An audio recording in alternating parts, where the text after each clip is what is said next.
नमस्कार दोस्तों, मेरा नाम है सत्यम यादव और मैं आज आपके लिए पार्ट्स ऑफ स्पीच की जो सीरीज़ मैंने चला रखी है उसमें से नाउन के ऊपर तो हमने बात कर ली है। अब बात करते हैं प्रोनाउन के बारे में। तो सबसे पहले जानते हैं प्रोनाउन की डेफिनेशन। तो ए pronoun is a word that is used in place of a noun. इसका मतलब है प्रोनाउन वह वर्ड है जो एक नाउन के स्थान पर यूज किया जाता है। जैसे कि मैंने एक एग्जांपल लिया है, रवि इज माई फ्रेंड। तो रवि क्या है, मेरा दोस्त है ना। तो रवि जैसे कि वहां खड़ा है तो उसके लिए हम ये भी तो कह सकते हैं ही इज माई फ्रेंड। तो हमने जो इसमें यूज किया ही क्या है, हमने रवि जो है, रवि है एक नाउन, मैंने बताया था आपको। और नाउन कौन सा नाउन है ये आप बताएंगे, प्रॉपर नाउन है, कॉमन नाउन है, या कि मैंने जो कि पांचों नाउन समझाए थे आपको उनमें से कौन सा नाउन है ना। हालांकि ये नाउन है। अब इसके स्थान पर मैंने एक वर्ड यूज किया ही। तो ही क्या है, तो ही जो है वो प्रोनाउन है।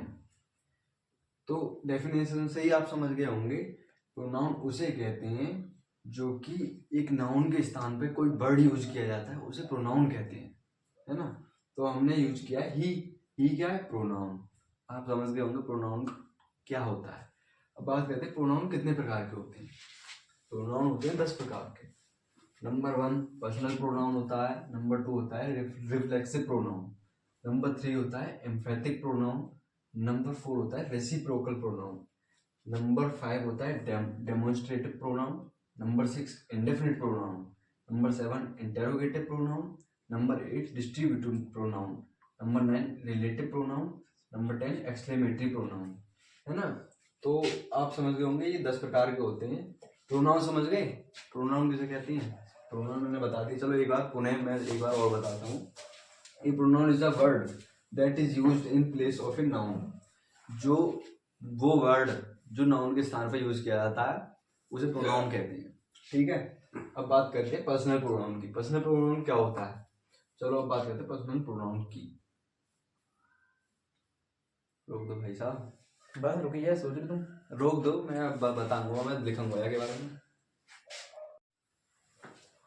बात करते हैं पर्सनल प्रोनाउन की। पर्सनल प्रोनाउन क्या होते हैं, वे प्रोनाउन जो किसी व्यक्ति के स्थान पर यूज किए जाते हैं। मतलब कि वो वर्ड जो किसी व्यक्ति के स्थान पर यूज किया जाता है उसे प्रोनाउन कहते हैं।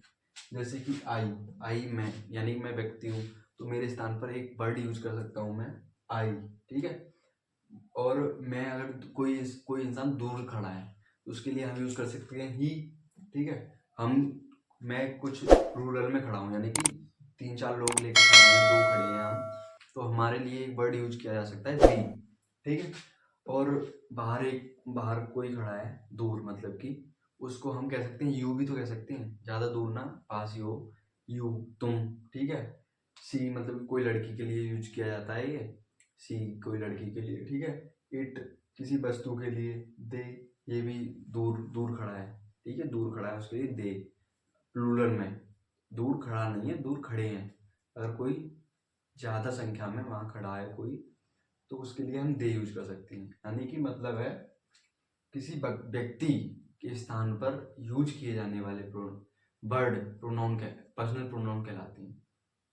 तो पर्सनल प्रोनाउन समझ गए होंगे। चलिए अब बात करते हैं फॉर्म्स ऑफ प्रोनाउन, ये क्या होती हैं। तो ये हमने बताया था कि ये आई, we, you, he, C, it, दे, ये क्या है, पर्सनल प्रोनाउन है। अब इनकी होती हैं फॉर्म्स। जैसे कि ये 3 केसेस में बटे होते हैं। एक होता है नॉमिनेटिव केस, एक होता है ऑब्जेक्टिव केस, एक होता है पजेसिव केस, ठीक है। और ये पर्सन्स होते हैं, फर्स्ट पर्सन, सेकंड पर्सन और थर्ड पर्सन। अब पहले का बात करते हैं पर्सन की। तो आई और बी जो होता है ये होता है फर्स्ट पर्सन, क्या आते हैं फर्स्ट पर्सन में। यू जो होता है ये सेकंड पर्सन होता है। बाकी जो बचे ही, सी, इट, दे, ये चारों जो हैं ये होते हैं थर्ड पर्सन में। अब बात करते हैं नॉमिनेटिव केस की। नॉमिनेटिव केस जो है आई का एक नॉमिनेटिव केस होता है मी जो है नॉमिनेटिव केस, आई की जगह पर मी यूज किया जाता है। अब उसके बारे में बाद में बताऊंगा, लेकिन अभी जान लो ये कौन कौन से केसेस हैं और इनकी किस केस में क्या क्या फॉर्म है।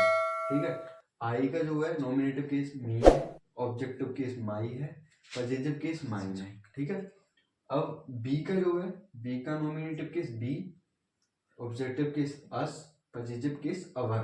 ठीक है, यू, यू का तीनों फॉर्म में, इनमें सॉरी दोनों फॉर्म में, नॉमिनेटिव केस और ऑब्जेक्टिव केस में दोनों में यू ही होता है। ठीक है, और पजेटिव केस में योर होता है।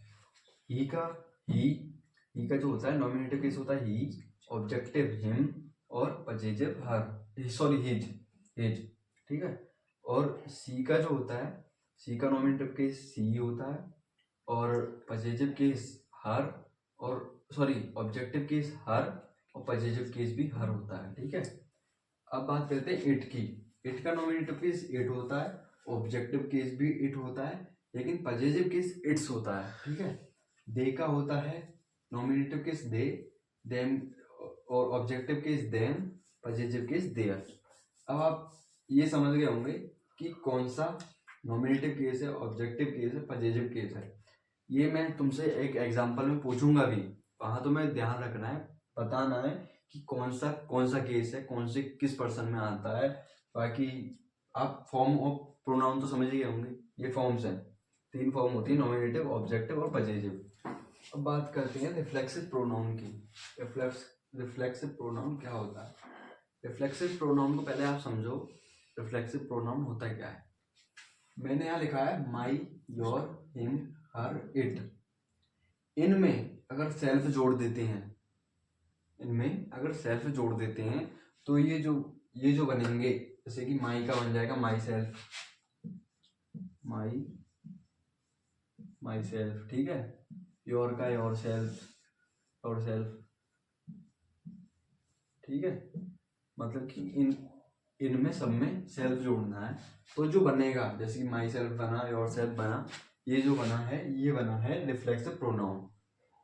ये होते तो रिफ्लेक्सिव प्रोनाउन है, लेकिन जो काम करते हैं ये करते हैं पर्सनल प्रोनाउन का, यानी कि नॉमिनेटिव का काम करते हैं ये, है ना। ऐसे ही इसमें अवर, योर, देम में सेल्फ जोड़ देते हैं तो ये क्या बनेंगे, ये बनेंगे रिफ्लेक्सिव प्रोनाउन, है ना। जैसे कि अब मैंने दो एग्जांपल लिए हैं, ही हर्ट हिमसेल्फ, ये जो है ना ये काम करते हैं सब्जेक्ट का। ये जो होता है इसको एक भाषा में कहा जाता है सब्जेक्ट, इसको सब्जेक्ट भी कह सकते हैं, नॉमिनेटिव केस भी कह सकते हैं। ठीक है, बात एक ही है, ये भी क्या है, नॉमिनेटिव केस है। तो ये जो काम करते हैं, काम सब्जेक्ट का ही करते हैं। जैसे ही हर्ट हिमसेल्फ, वह दुखी है, मतलब कि वह नाराज है अपने आप से, खुद से। ठीक है, वी ruined ourselves, तो ये जो है ना आवर सेल्व्स, हिमसेल्फ, ये क्या है, ये रिफ्लेक्सिव प्रोनाउन है, ये ही रिफ्लेक्सिव प्रोनाउन है। चलो अब आप पर्सनल प्रोनाउन और रिफ्लेक्सिव तो समझ गए। बात करते हैं एम्फेटिक प्रोनाउन की। एम्फेटिक प्रोनाउन जो होते हैं वो होते तो रिफ्लेक्सिव प्रोनाउन ही है, यानी कि मैंने जो अभी पिछला रिफ्लेक्सिव प्रोनाउन बताया है वो होते तो वही हैं, दिखने में लिखने में वही होते हैं, जैसे my self, her self, him self, your self, ये वही है। लेकिन इनका काम कहाँ किया जाता है और कैसे किया जाता है ये मैं बताता हूँ। ये जो है, ये जो पहले समझो ये क्या है, ये मैंने फिर बताता हूँ, एक बार और बताता हूँ। ये जो होता है ये होता है सब्जेक्ट या नॉमिनेटिव केस, नॉमिनेटिव केस। इनको इन दोनों नामों में से किसी से भी कॉल किया जा सकता है, यानी कि पुकारा जा सकता है। तो ये जो है सब्जेक्ट, ये जो होते हैं एम्फेटिक प्रोनाउन जो होते हैं, ये सब्जेक्ट के तुरंत बाद यूज किए जाते हैं। और क्यों यूज किए जाते हैं, ये जो है सब्जेक्ट की, यानी कि नाउन या प्रोनाउन, सब्जेक्ट नाउन भी हो सकता है या प्रोनाउन भी हो सकता है, उन दोनों की वैल्यू बढ़ाने के लिए यूज किए जाते हैं। जैसे कि मैंने पहले एग्जांपल में यूज किया है, आई my self solve this question, मैंने ये क्वेश्चन खुद ही सॉल्व कर दिया, मतलब सॉल्व कर लिया। ठीक है, तो खुद ही, यानी कि माई सेल्फ का मतलब यहाँ जो आ रहा है खुद ही, तो मेरी वैल्यू बढ़ाने के लिए यूज किया गया है माई सेल्फ। तो इसका मतलब आप समझ ही गए होंगे कि ये जो होते हैं my self, her self, him self, your self, यदि सब्जेक्ट या नॉमिनेटिव केस के तुरंत बाद आते हैं तो ये एम्फेटिक प्रोनाउन बन जाते हैं। यदि ये बाद में या और कहीं आते हैं, बाद में आते हैं, तो ये रिफ्लेक्सिव प्रोनाउन ही रहते हैं। इस बात को ध्यान रखना।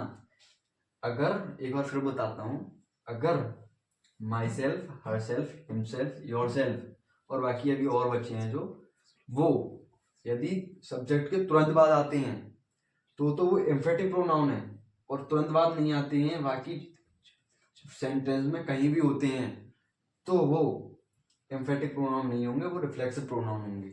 अब आप एम्फेटिक प्रोनाउन समझ गए होंगे। अब बात करते हैं रेसिप्रोकल प्रोनाउन की। रेसिप्रोकल प्रोनाउन जो है वो होते हैं तीन, बस तीन होते हैं। Number 1 each other, one other और वन एनोदर, ये तीनों होते हैं, ठीक है। अब ईच अदर का मतलब जो होता है, ये दो के लिए प्रयोग किया जाता है, वन अदर एक के लिए और एनोदर दो से अधिक के लिए। अब बात करते हैं ये होते क्या हैं। ईच अदर, वन अदर और वन एनोदर, ये तीनों ही प्रोनाउन से मिलकर बने होते हैं और आपस में संबंध, रिलेशंस को व्यक्त करने के लिए यूज किए जाते हैं। जैसे कि मैंने 3 एग्जांपल लिए हैं तीनों के लिए, ईच अदर, वन अदर और एनोदर, वन एनोदर के लिए 3 एग्जांपल लिए, तीनों को बहुत अच्छे से समझाता हूँ मैं। नंबर 1 है they all gave gifts to one other, उन्होंने एक दूसरे को गिफ्ट दिए, है ना। इसका मतलब क्या है, मतलब उन्होंने एक दूसरे को, आपस में रिलेशन दिखाया गया है ना, इसमें रिलेशन के लिए यूज किए जाते हैं ये तीनों, ठीक है। उन्होंने एक दूसरे को गिफ्ट दिए। अब बात करते हैं दूसरे की। These two students love each other, वे दोनों छात्र एक दूसरे को प्यार करते हैं। तो यहाँ भी आप देख रहे हैं कि रिलेशन दिखाया गया है एक। अब है तीसरा, दे saved themselves by helping one another, इसका मतलब है उन दोनों ने अपनी जान एक दूसरे से मिलकर बचाई, ठीक है। तो आप समझ ही गए होंगे इनका प्रयोग क्यों किया जाता है और ये क्या है। ये प्रोनाउन, ये दो प्रोनाउन से ही मिलकर बने होते हैं, ठीक है, और आपस में संबंध दिखाने के लिए प्रयोग किए जाते हैं, सीधी सी बात है। जैसे कि आपने देखा तीनों ही एग्जाम्पल में संबंध दिखाए गए हैं, संबंध दिखाने के लिए इन तीनों का ही प्रयोग किया गया है। अब फिर देखो ईच अदर का दो के लिए, दो लोगों के बीच में संबंध दिखाने को अगर दिखाना होगा तो ईच अदर यूज करेंगे। एक के बीच में दिखाना होगा तो वन अदर यूज करेंगे, और दो से अधिक के बीच में रिलेशन दिखाना होगा तो वन अनदर यूज करेंगे। अब आपको रेसिप्रोकल प्रोनाउन भी समझ में आ गया होगा। अब बात करते हैं डोमेस्ट्रेटिव प्रोनाउन की।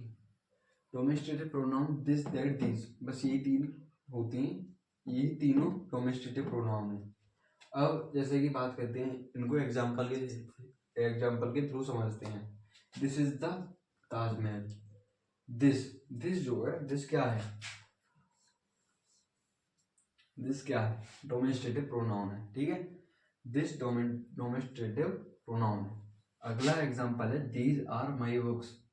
दीज क्या है इसमें, दीज जो है वो भी डोमेस्ट्रेटिव प्रोनाउन है। हालांकि एक बात आप ध्यान रखना, दिस, दीज, इन दोनों के तुरंत बाद आप यहाँ देख रहे होंगे तुरंत बाद वर्ब है, ठीक है। क्या है, तुरंत बाद वर्ब है। यदि किसी भी सेंटेंस में तुरंत बाद वर्ब होती है तो ही ये डोमेस्ट्रेटिव प्रोनाउन होंगे। यदि वर्ब नहीं हुई, कुछ और हुआ, तो ये प्रोनाउन ना होके ये एडजेक्टिव में बदल जाएगा। जैसे कि आपने देखा होगा दिस बुक इज माइन, ये बुक मेरी है।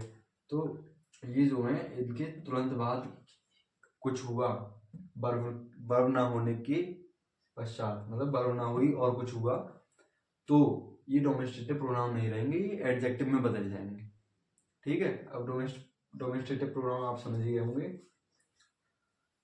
अब आज के लिए बस इतना ही, क्योंकि वीडियो ज़्यादा बड़ी हो जाएगी। मैंने आपको आज 5 समझा दिए, अब 5 के बारे में आगे बात करेंगे। ये 5 जो बचे, इनकी बात करेंगे अगली वीडियो में, है ना। आज के लिए बस इतना ही। मुझे आशा है कि आपको ये वीडियो पूरी अच्छे से समझ में आई होगी। इसके थ्रू आपने पहले पांचों प्रोनाउन अच्छे से समझ लिए होंगे। अगली वीडियो में बचे हुए अगले पांच प्रोनाउंस के बारे में बात करेंगे। अगर वीडियो आपको अच्छी लगी हो, समझ में आया हो, तो वीडियो को लाइक करें, दोस्तों के साथ शेयर करें और कमेंट में बताएं कि प्रोनाउन के बाद इस सीरीज के अलावा भी हम क्या लेके आए हैं आपके लिए। और यदि चैनल पर नए हैं तो चैनल को सब्सक्राइब करना बिल्कुल भी ना भूलें, बेल आइकन भी दबाना ना भूलें। आज के लिए बस इतना ही, धन्यवाद।